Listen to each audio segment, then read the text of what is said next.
For USCFootball.com, I'm Keely Eure here with Shotgun Spratling for our instant analysis of USC's Tuesday press conference.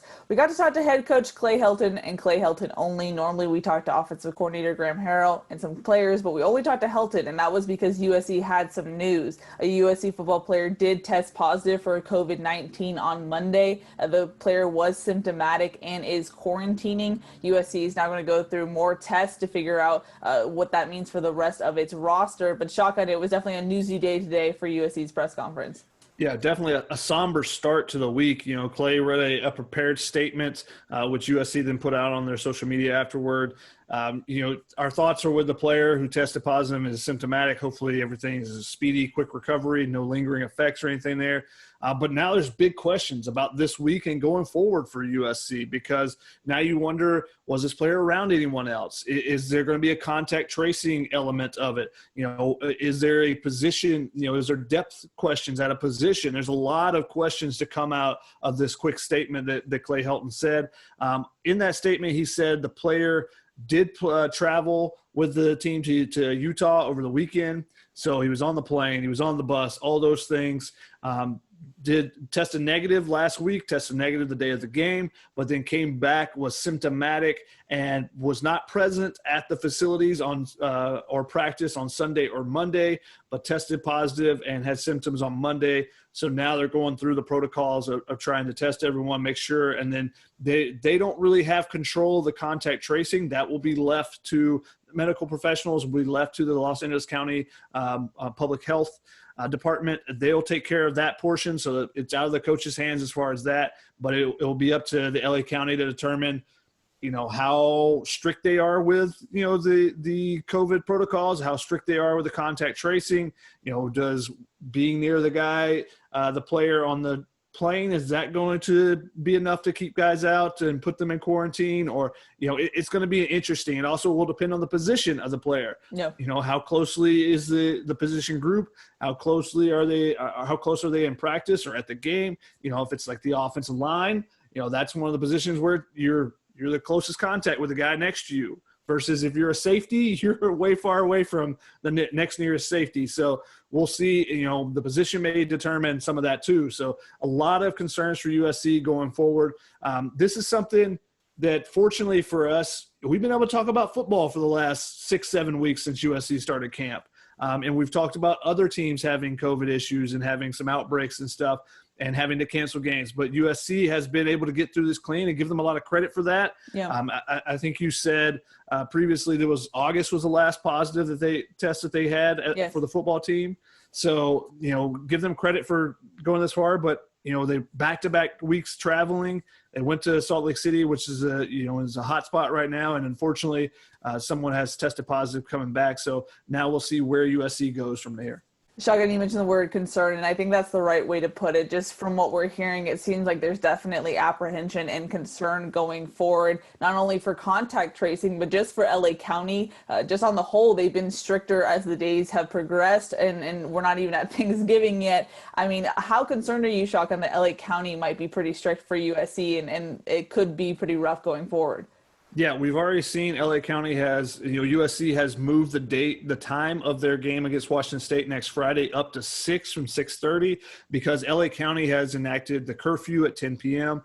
They're basically getting more and more strict as each day kind of passes to try to curb this recent outbreak, the recent uptick in cases and hospitalizations that we've seen around LA County. So they're trying to put in some extra things to slow the spread. So will that affect USC? I mean, initially when USC and the state of California, or USC was trying to get the state of California and LA County to allow them to expand the cohorts and bring the season back, there was some hesitancy there. It was a very slow process to go through. And even immediately when it happened, the mayor of LA pointed out, hey, we're just don't think you're going to immediately go back to having fans there or anything like that, and was just trying to slow the roll really quickly, even though they were allowing the season to come back. So I think that the bigger concern for USC, as far as just having players, be able to play, and not be in quarantine is LA County versus,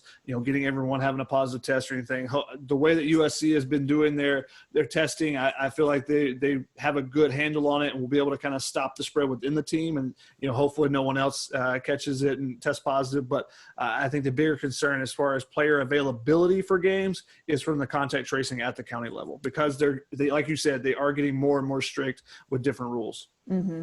So obviously it's an evolving situation, and make sure you stay tuned to uscfootball.com. We're putting all our updates on the site, so make sure you stay tuned. Now, it feels weird talking about football, Shaka, but we're going to continue to do so. Clay Helton did give other personnel updates on Tuesday, specifically for injuries. Raylan Goforth did not practice on Monday due to his foot sprain. That's something to watch for there. Palai'e Naote'ote remains in concussion protocol and did not practice on Monday. Caleb Tremblay did not practice as well. He has stingers, but Helton attributed it more to schooling. They are going through finals right now as student athletes, so he focused on academics. And then Stephen Carr and Marquise Stepp were able to practice on Monday. Helton made it sound like keeping out Marquise Stepp of the Utah game wasn't positive, and he seems to be better this week. But Shotgun, specifically looking at the linebackers, it just seems like their depth keeps whittling away as the season progresses. Yeah, as one position group gets some guys back, running backs, it went from 4 to 2. And it looks like we're going to be back to 4 with Stephen Carr and Marquise Stepp, seeming like they're healthy. Clay Helton said that they're both doing well, doing good from yesterday's practice. But the linebackers, they're down to right now 3 healthy inside linebackers and 2 healthy outside linebackers. That's 4 spots. You got 5 guys to play 4 spots right now. That's crazy. It started before the season started with a couple guys, being out for the year. You lost a guy in camp. You lost a guy in the summer. Taylor Katoa asked about him, see if he was in the mix. Clay Helton revealed that he has Achilles tendonitis, so he has not been able to practice. He's been out for a while. They're hoping to get him back by the end of the year. But right now, you got Kanai Mauga and Raylan Goforth played great against Utah. Now you lose Raylan Goforth to a foot sprain. We'll see if he is able to come back this week. We'll see if Palai'e Naote'ote is able to come back at some point this week. But right now, you got Kanai Mauga and Raymond Scott and Tuasivi Nomura. Those are the 3 scholarship guys that you have in the inside. And Raymond Scott has all of 30-something snaps that he played coming in for Palai'e Naote'ote, and Tuasivi Nomura has not played at all at linebacker. So, you're going to rely on Kanai Mauga a lot there. But one thing that Clay Helton did say is that Colorado is a little bit more of a spread team. They're trying to get you to the edges, and maybe an athletic guy like Raymond Scott fits a little bit better there than maybe against a Utah where Kanai Mauga and Raylan Goforth kind of, it fit their playing style a little bit more there. So maybe, you're trying to find some positives in this, but right now USC is really, really thin at linebacker, and we'll see where those guys are at going forward. And heaven forbid they have a contact tracing or COVID issue there at that position, then you're going to really be in trouble with the linebackers. Yeah, exactly. I guess the word of the week is evolving. It keeps evolving in that sense. And then one last thing for me, Shotgun, Kedon Slovis. It seems like every week now we have to ask about his progress and how comfortable he feels. What did Clay Helton have to say today? Yeah, it was asked about, Kedon Slovis and his confidence, asked about, where he needs to progress. And Kedon Slovis, Clay Helton said that Kedon Slovis is a great quarterback, and great quarterbacks elevate their teams. And he pointed out a stat that USC's 10-1 when Kedon Slovis starts in Pac-12 games. And at the end of the day, you look at W's, and winners win. Well, he said the same thing about Sam Neuer on the other side, that he's a winner and winners win. He finds a way to win at the end of the game. So we'll see which winner wins out. I don't know this weekend. But the interesting thing was him talking about the confidence level of Kedon Slovis, because that's an area where I think that the Slovis is struggling right now. There's some throws that he was making last year, or attempting at least, that he's not attempting this year. Now, not necessarily completing every one of those throws last year, but there are times when he just doesn't feel like he's comfortable to try to fit something into a window, whether he doesn't have confidence in his arm or his reads. I'm not exactly sure, but he doesn't have that gunslinger mentality. Now, there were a couple of really nice throws, and Clay Helton pointed those out. One of them was the touchdown to Tyler Vaughns. One of them was the corner route to Brew McCoy. One of them was up the left sideline to Drake London. But all those throws that he mentioned were not over the middle when there's safeties in the middle of the field. Tyler Vaughn's man coverage, 0 blitz, so there's nobody back there.